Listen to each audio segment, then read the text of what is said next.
혜림 씨 축하드립니다. 아, 감사합니다. 얼마 전에 학교 졸업하셨다고. 네네네.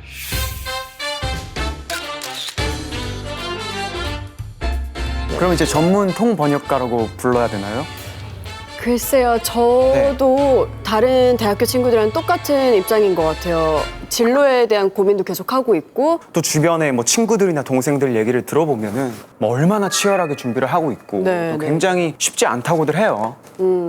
청년 10명 가운데 9명이 구직난을 청년들이 겪은 너도 것으로 나도 조사된 창업에 나서고 있지만 중도 하차하는 코로나 경우가 속에는 점점 더 급증하고 있습니다. 어려워지고 그만큼 있습니다. 취업난이 심각하다는 얘기겠죠.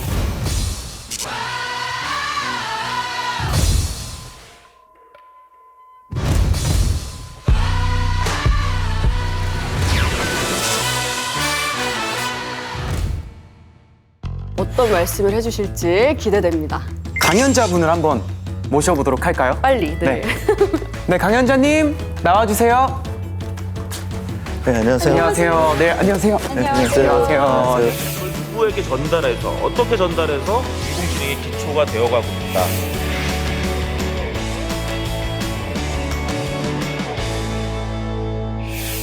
아니, 교수님, 근데 사실 비즈니스 모델이라고 하면 조금 생소한 느낌도 있거든요. 사실 저는 근데 비즈니스 모델이란 말을 처음 들어봤거든요. 비즈니스 모델을 잘 알기만 하면 취업의 문이 활짝 열린다고 볼 수 있을까요? 성규님이나 혜림님 다 패션 모델 해보셨죠? 죄송하지만 모델은 저는 안 아직 해봤는데요. 패션 모델은 패션 모델 하기엔 키가 좀... 저도 가수만 열심히 그래도 아마 충분히 그런 의상 사진을 찍으셨을 아 거예요. 그렇죠. 아, 예, 그런 건 화보 해- 촬영 화보 많이 많이 하셨을 거고. 패션은 다 달라요, 사람마다. 네네. 입는 바지, 치마, 원피스, 투피스 다르지만 우리가 투피스를 입었네, 진을 입었네 하는 것처럼 비즈니스도 각 사업들은 굉장히 다 다릅니다. 하지만 그걸 다 다르다고 설명하면 우리가 굉장히 이해하기 어렵죠. 근데 여기는 어떤 비즈니스 모델이다, 여기는 어떤 비즈니스 모델이다 이렇게 얘기를 하면 훨씬 더 서로 이제 커뮤니케이션 하기가 좋아집니다. 예를 들면 25년 전만 해도 세상의 비즈니스 모델을 크게 한 세 가지였어요. 제조업, 그다음에 뭐 유통업, 유통업에서 도매와 소매. 그런데 이제 인터넷 같은 것들이 나오면서 굉장히 비즈니스 모델이 다양해진 거죠. 그래서 회사의 많은 분들이 고민하는 것이 비즈니스 모델이 됐기 때문에 이제 취준생 입장에서도 그 고민을 같이 미리 해본 사람이 훨씬 더 유리하다라는 거죠. 유리한 입장을 가지고 네. 취업을 준비할 수 있다. 비즈니스 모델은 여러 설명이 있습니다. 어떤 제품, 서비스, 정보, 그리고 가치가 흐르는 것이다. 이렇게 설명하는 경우도 있고요. 어떤 기술을 개발하거나 아이디어가 나왔는데 이것을 돈으로 만드는 과정, 그 매개체. 근데 같은 기술이라도 어떤 사람은 그걸 돈으로 못 만들어요. 왜요? 방법을 못 찾는 거죠. 예를 들면 처음에 복사기가 나왔을 때 네. 복사기라는 그 제품을 생각해 보면 자동차보다 더 비싸죠. 복사기 한 대가. 자동차 그럼 복사기를 그러한 기술을 만들고 제품을 만들었는데 이것을 어떻게 사회에 확산시키냐는 거죠. 그래서 그 제록스라는 회사 같은 경우는 제품은 그냥 빌려주고 한 카피, 두 카피 그 복사할 때마다 할 돈을 때마다 받는. 돈을. 예, 이런 것들이 이제 비즈니스 모델이라고 할 수 있죠. 어떤 제품이 나왔는데 이것이 사회에 확산하기 위해서는 적절한 비즈니스 모델이라는 매개체가 있어야 그것이 확산되는 것입니다. 그렇게 따지면 그럼 무슨 업이라고 해야 돼요, 그걸? 그렇죠. 그러니까 복사기라는 건 옛날 같으면 그냥 판매하는 거죠. 그 제조업이죠. 하지만 팔고 끝나는 것이 아니라 이 사람이 몇 카피를 했는지를 알아야 되니까 네. 사실 서비스업이 서비스업이에요? 예를 들면 그게 서비스업에 해당이 되는 거예요? 예를 들면 세계 1등의 세탁기 회사도 요즘은 세탁 서비스 회사의 비즈니스 모델 고민합니다. 20년 후에는 아무도 세탁기를 사지 않을지도 모르는 거예요. 그렇죠. 그렇기 때문에 그 분야와 관련된 어떤 서비스 비즈니스 모델을 계속 탐색해야 되는 거죠. 약간 그런 거라고 생각했어요. 왜 저희가 앨범이 나올 때 컨셉 회의를 하고 네네. 대중들의 니즈를 파악하고 그다음에 그걸로 수익 창출로도 이어지잖아요. 약간 그렇게 이해할 수 있는 거예요. 맞습니다. 사실 제일 중요한 건 수익이죠. 굉장히 다양한 수익의 원천이 있는데 두 분은 이제 음악, 어떠한 예술, 컨텐츠를 하시는 분이잖아요. 이것이 돈으로 가려면 그 비즈니스 모델이라는 매개체를 잘 이용해야 되는 거죠. 수익이 창출될 수 있는 어떤 매개체가 예, 맞습니다. 사실 저희도 그거를 너무 오랫동안 이용하고 있으면서 맞아요. 그게 비즈니스 모델인지 그 단어를 잘 몰랐던 거지 하고 있었던 거네요.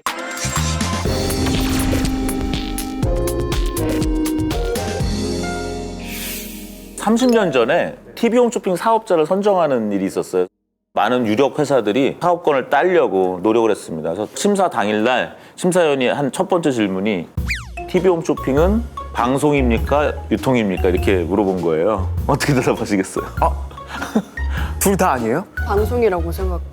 100점입니다. 맞아요? 네, 그러니까 방송이라고 대답하는 사람은 통과가 된 거고요. 둘 다라고 말한 사람은 어떻게 됐죠? 좀 애매한 거죠. 오류. 예, 예.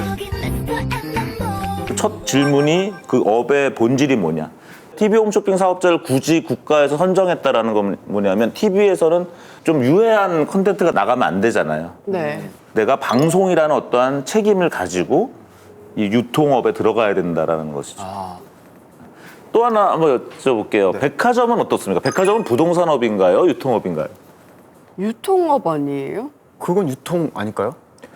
여러분들 백화점을 새로 사업을 하려고 그래요. 제일 먼저 결정하는 게 뭘까요?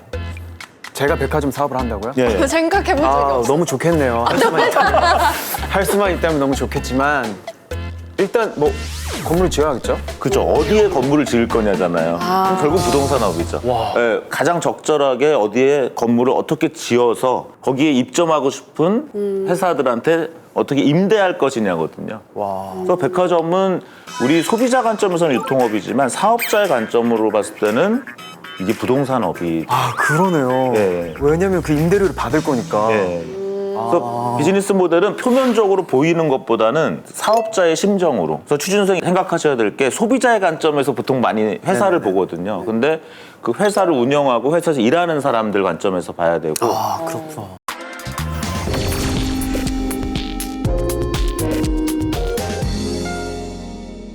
근데 비즈니스 모델만 또 있어서 무조건 성공하는 것은 아니에요. 같은 비즈니스 모델을 가져도 어떤 데는 성공하고 성공하지 못하거든요. 그럴 때는 이제 전략이 있는 거죠. 그 전략이라는 건 결국 뭐냐면 싸워서 이기는 겁니다. 그래서 경쟁, 좋은 비즈니스 모델과 어떤 경쟁자와 이길 수 있는 전략을 나름대로 가진 사업체가 이제 경쟁 우위를 차지할 가능성을 높인다고 할 수 있죠. 저 화면을 보면 어떤 회사가 떠오르세요? 택배 회사요. 배달. 배송. 2010년대 초에 많은 전자상거래 업체가 비슷한 배송 서비스를 내놓으면서 경쟁을 했습니다. 스마트폰 보급 대수가 2천만 대에 육박하면서 모바일 쇼핑을 하는 사람이 급증하고 있습니다. 장소에 구애 없이 물건을 살 수 있는 데다 배송도 하루 이틀이면 가능하기 때문입니다. 근데 2014년에 쿠팡이 획기적인 서비스를 시작해요. 바로 로켓 배송이죠. 맞아. 아주 잘 이용하고 있습니다. 미투. 밤 12시 이전에 주문하면 다음날 와요, 진짜. 진짜 벌써 엄청 왔어? 빨리 와요. 맞아. 그 기존의 전자상거래는 여러 다른 택배 업체를 썼어요. 근데 쿠팡은 직접 했죠. 그래서 2010년 설립 당시에는 소셜 커머스 중에 원 오브 댐 하나에 불과했는데 이제는 유통업계의 어떤 공룡이 됐고 지금 나스닥에 상장이 됐죠. 와, 몇 2010 배야? 년 몇 배예요, 저게? 무슨 일이야? 한 7년 만에. 굉장히 급속 상장을 했습니다. 2013년에 478억에서 이제 로켓 배송이 시작돼 2014년에는 3,400억대로 15년에는 이제 1조를 돌파를 했습니다. 이제 작년 올해는 이제 코로나 때문에 더 전자상거래가 많아졌죠. 그래서 드디어 이제 13조. 와. 근데 이 모든 게 로켓 배송이라는 이 아이디어 하나로 이루어졌을까요? 아니겠죠. 사실 그래서 아이디어는 누구나 생각할 수가 있습니다. 중요한 건 아이디어를 이제 실천하는 거죠. 그럼 다른 기업들은 그 실천을 잘 이루지 못했던 건가요? 그렇죠. 쿠팡은 그 아이디어를 가지고 먼저 자원을 확보했다고 볼 수 있는데요. 저 2014년까지는 불과 27개였는데 2019년에 그리고 168개까지 늘려서 5년 만에 무려 6배 이상 이제 대폭 늘렸다고 볼 수 있습니다. 급성장했네요. 네. 그래서 어떤 자기 고객에게 어떠한 가치를 제공하기 위해서 어떤 프로세스를 정리하고 그 프로세스를 실현할 수 있는 어떤 자원을 확보했다라는 거죠. 이렇게 직접 매입한 상품을 지품하고 포장하고 출고해서 물류에 소요되는 시간이 이제 눈에 띄게 단축된 것입니다. 그러니까 뭐 아이디어만 있어서 되는 건 아니다. 먼저 실천해야 되는 게 중요한 포인트인 것 같아요.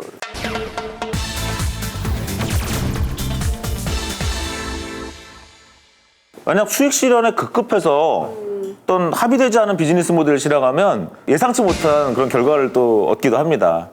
기억하세요? 2000년대 초반에 한국 사람들은 거의 이메일 뭘 썼죠?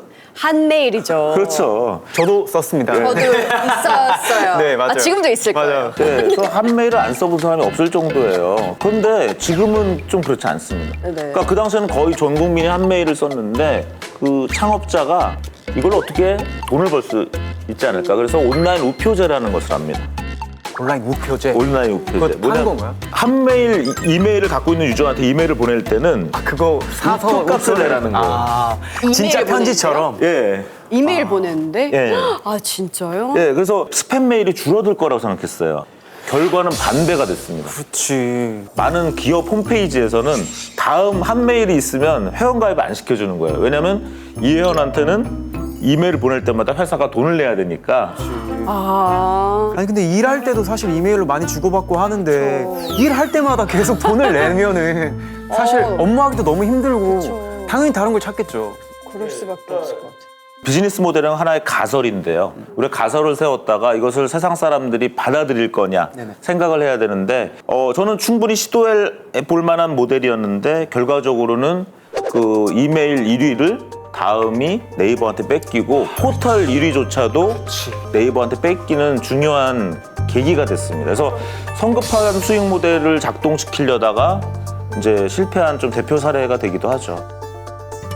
사실 저희 때 혜림 씨도 아시겠지만 싸이월드 아시죠? 있었죠. 예, 네네. 저도 많이 했었고 제 기억에 아마 모든 친구들이 다 그 당시에 뭐 싸이월드를 많이 했었는데 사실 싸이월드 전에 프리첼이라는 커뮤니티가 진짜 인기가 많았다고 해요. 근데 갑자기 또 프리첼에서 유료화 서비스를 이제 진행을 해서 결과론적으로는 아까처럼 많은 이용자들이 다 싸이월드로 이렇게 넘어가게 된 거죠. 그 프리첼을 모르시는 거 보니까 저랑 세대 차이가 나시는데.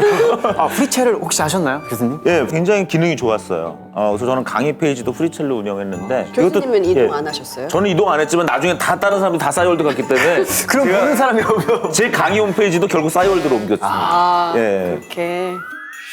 근데 그 유료화한다고 무조건 실패하는 건 아니거든요. 네이버와 이제 나중에 합병됐던 그 한 게임. 한 게임의 경우는 유료화에 성공했어요. 어떡해요? 게임이 너무 재밌어서요? 어쩔 수 없이. 그래, 내가 돈 내서라도 이거 게임을 해야겠다. 이러면 카카오가 유료화하면 어떻게 될까요? 카카오톡. 와. 근데 전 만약에 금액이 비싸지 않는다면 전 또 결제를 할 것 같기도 해요. 저도. 그런데, 그거 없으면 사람들하고 연락이 안 되잖아요, 요즘에는. 그 예를 들어서 저는 멜론에서 음악을 듣는데 매달 돈 내고. 저도 돈 그렇죠. 네, 네. 그렇게. 경쟁자가 없으면 어떻게 돼요? 할 수 없이 저항을 하지만 쓰겠죠. 그럼 독점하고 있는 그 회사들은 어쩔 수 없이 다 그거밖에 없으니까 그렇죠. 그렇게 되는 거예요? 한메일은 네이버나 이런 회사들이 있었기 때문에 넘어간 거죠. 그다음에 프리첼도 싸이월드가 있어서 그냥 넘어간 거죠. 그러니까 혼자 하고 있다면 또 가능한데 그렇지 않았다는 거. 그다음에 어떤 서비스가 필수적이냐 뭐 이런 것들이 굉장히 중요한 유료화에 영향을 미치더라고요. 가장 중요한 거는 결국 비즈니스 모델에서 고객에게 어떤 가치를 제공할 것인가. 예, 무료로 제공해야지만 고객이 안심하는 것이 있고 어떤 것들은 이제 유료화해서 수익을 가져갈 수 있는 이 두 가지를 다 해야 되는 거고요.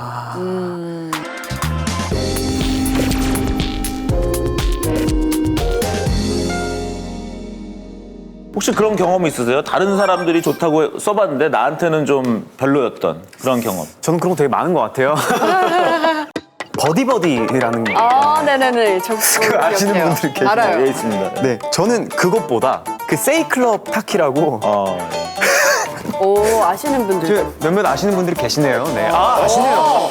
저는 많이 사실 아시는 버디버디를 많이 썼지만 전 오히려 타키가 더 편해서 그걸 더 많이 썼던 기억이 있습니다.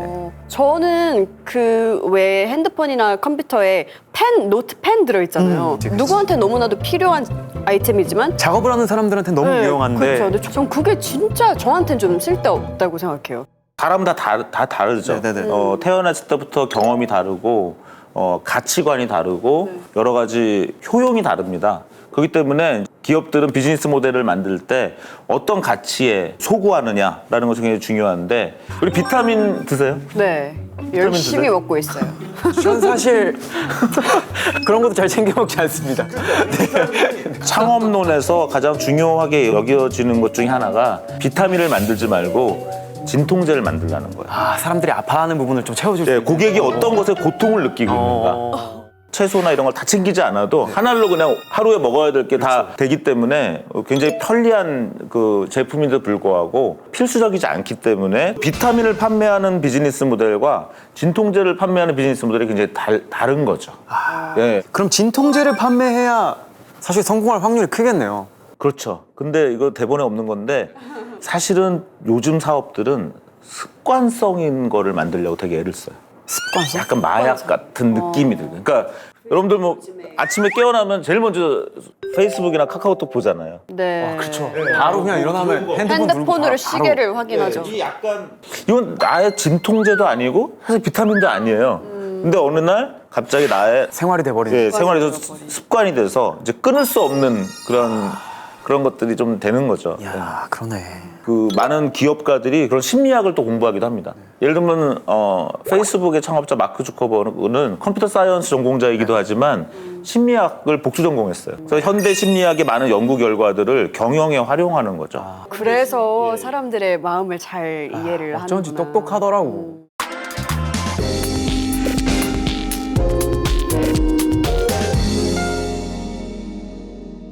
비즈니스 모델은 어떤 제시되면 바꾸기 어려운 경우도 되게 많아요.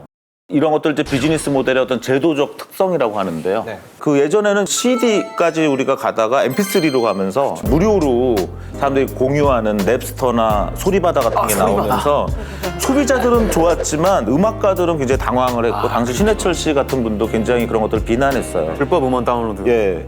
근데 그 상황을 정리하기 위해서 그 스티브 잡스가 7대3이라는 모델을 제시하죠. 수익 배분. 예, CD 하나에 15개, 10개 정도 들어가니까 옛날 CD 10,000원, 15,000원 가격과 비슷하게 하고 그것이 이제 팔리면 애플이 30%를 가져가는 거죠. 그리고 이제 음반 저작권자가 70%. 아, 근데 그런 어떤 새로운 비즈니스 모델을 딱 내놓을 때는 그것이 하나의 제도가 되는 거죠. 왜냐면 이걸 3대7로 했다가 나중에 뭐 6대4로 바꾸고 이러면 또 약간 사람들이 기분이 나쁜 거잖아요. 네. 그러니까 한 번 제시되고 나면 이게 잘 바꿀 수 없기 때문에 여러 가설을 세워 실험도 하고 하면서 처음부터 고객과 관련 사업자가 또 용납할 수 있는 수준으로 제시돼야 되는 거죠. 그래서 비즈니스 모델이라는 것은 우리가 보통 뭐 아이디어다, 사업 계획이라고 생각하는데 사실은 새로운 제도를 만든다는 느낌으로 할 필요가 있다고 생각해요. 그러니까 사람들이 널리 받아들일 수 있는 제도를 만들어내는 건데 그 제도라는 거는 또 학문적으로 뭐라고 얘기하냐면 룰 오브 게임이라고 합니다. 예? 네. 게임의 법칙. 네, 게임의 법칙. 예, 룰 오브 게임. 아하. 그러니까 새로운 게임의 법칙을 잘 만든다는 생각으로. 그러니까 내가 사업을 어떻게 해서 돈을 어떻게 번다 이런 식으로 생각을 해보는 것도 좋지만 내가 정말 큰 돈을 벌려면 좋은 제도를, 새로운 게임의 법칙을 세상에 딱 내놓는 거예요. 그러니까 스티브 잡스가 7대3, 0.99달러라는 새로운 그 게임의 법칙을 확립시켜 놓은 거죠. 확립을 한 거죠. 그러면서 음반 저작권자들과 소비자들이 다 이제 행복한 만들어내는 거죠. 윈윈할 수 있는. 그렇죠. 서로 윈윈할 수 있게 하느냐 그런 것들이 굉장히 중요할 것 같습니다.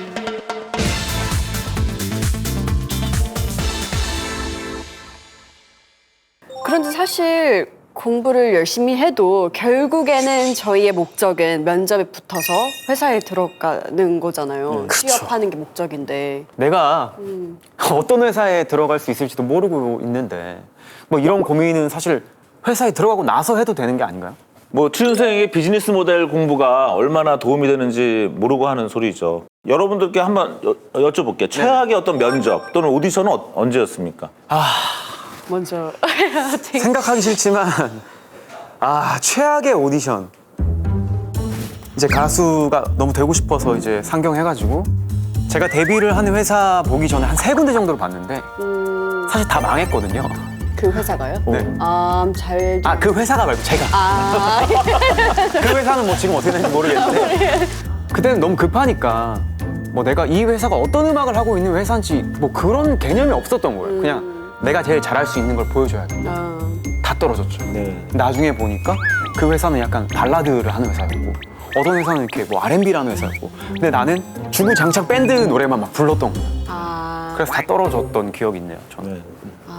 아까 진통제라고 그랬잖아요. 네. 발라드로 뭔가 히트를 치고 싶어하는 사장님이 앉아 있는데 다른 음악을 밴드 하셨으면 이제 저 친구는 되게 좋지만 나의 고민을 지금 해결하지는 못해 이렇게 될 수 있겠죠. 그렇죠. 네. 저도 하나 있어요. 뭐 최악까지는 아니지만 이제 대학교 면접 때 제가 지원한 학과 이름이 EICC라고 이제 새로 이름이 지어진 그 학과였어요. 네네. 그냥 영어 통번역 국제회의 뭐 통번역 학과 EICC구나 하고 들어갔는데 EICC가 무슨 약자냐라고 물어보는데 내가 그것까지 생각을 못 하고 간 거예요. 영어 잘하시는데. 근데도 이제 약자를 뭔지 궁금해하지 않았던 거죠, 제가. 굉장히 전형적인 사례죠. 그냥 통번역 대학원이라고 해도 되는 어떤 학교가 EICC라고 네. 했다라는 거는 뭔가 비즈니스 모델에 변화를 주겠다는 네, 거거든요. 맞아요. 네. 그러면 비즈니스 모델은 사실은 DNA이면서 단백질이기도 해요. CEO들은 DNA를 만드는 사람들이고 회사의 직원들은 단백질이 돼서 같이 결합이 돼야 되거든요. 그러면 그러한 EICC라는 새로운 형태의 비즈니스 모델을 가지는 통번역 대학원이 나왔는데 단백질이 우리 DNA를 모르고 있으면 조금 이제 어려운 거죠. 다른 거 대답 잘 못한 거는 뭐 그래 모를 수 있다고 쳐. 근데 EICC 이 학과 이름을 모르고 갔다는 건 정말 창피하더라고요. 맞아요. 그 DP도 나오잖아요. 그건 무슨 DP는 네. 뭐 약자예요? 저도 몰라요. 대절 디폴리스인가 뭐 그럴 겁니다. 어쨌든 선생님 뭐 하시는 거예요? 그럼 기업에서 이런 새롭고 안정적인 비즈니스 모델을 끊임없이 고민하는 사람이 있는데 그게 누굴까요? 뭐 제 위에 있는 사람이지 않을까요? 정답입니다. 그렇죠. 예. 그렇죠. 그 CEO가 그런 고민을 제일 먼저 하죠. 하지만 또 CEO 입장에서도 실무자들한테 두 가지를 요구할 수밖에 없습니다. 내가 생각한 그 DNA를 잘 실행하는 단백질이 되어 주길 바라면서도 내가 생각하지 못했던 비즈니스 모델을 계속 끊임없이 얘기해 줄 수 있는 사람. 제시해주고 새로운 거. 예. 내가 가고 싶은 회사의 어떤 비즈니스 모델을 공부하면 지금 면접이 좀 쉬워지고 그 다음부터는 그걸 면접이 아니라 약간 상의하는 자리가 되죠. 그렇겠네요. 예, 그래서 인터뷰로 서로. 그래서 당신의 기업이 참 좋고 기업 문화가 좋은데 비즈니스 모델 어떤 부분을 고치면 좋겠고 내가 그거 해줄 수 있을 것 같은데 이렇게 우리가 커뮤니케이션 해나가면 취업자가 가진 하나의 프리패스 카드가 될 수도 있다. 여러분들이 기대에 못 미치는 대답이 만약 사장님한테 나오면 여러분들이 안 가도 되는 거죠. 사실. 내가 오히려 실망을 할 수 있는 거죠. 그렇죠. 왜냐면 내가 이렇게 준비했는데 이분이 그 부분이 안 돼 있네. 약간 설득이 안 되네 서로 이렇게 될 수 있기 때문에 당장 좋아 보이는 회사가 아니라 내가 앞으로 다니기 좋은 회사를 어떤 고를 수 있는 거죠. 그래서 이런 취업 시장에서도 그냥 을이 되는 게 아니라 이제 갑이 되는 겁니다. 예. 아우 좋네요. 근데 그렇게 생각하면 긴장도 안 될 것 같아요. 예, 내가 맞습니다. 잘 파악하고 갔고 말씀하신 대로 내가 을이 아니라 내가 갑의 입장이 되어 있으면 긴장이 될 일이 없죠. 실제 그렇습니다. 여러분들이 기업을 선택하는 거예요, 사실은. 서로 선택하는 겁니다. 뽑아주세요 이렇게 하실 필요가 없어요. HRD와 HRM에 대해서 간략하게 한번 설명을 해보죠. 네.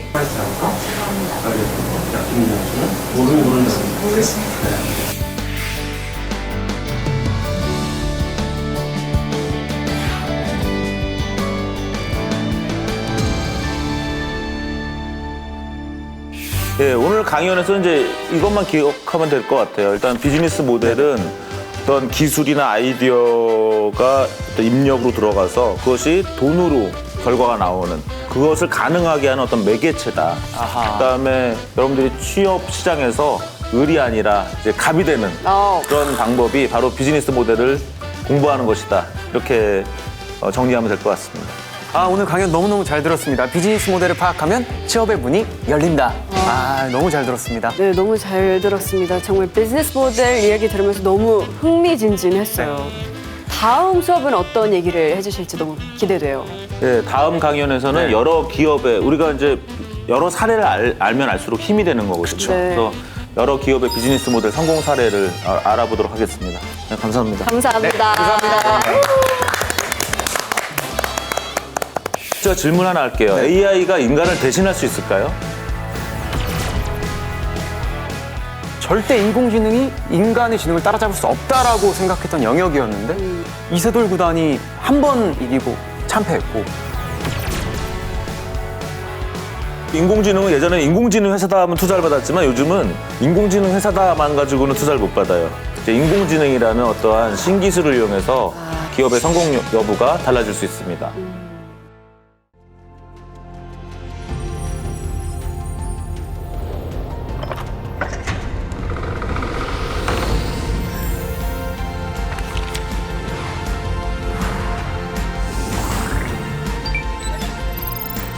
같아요.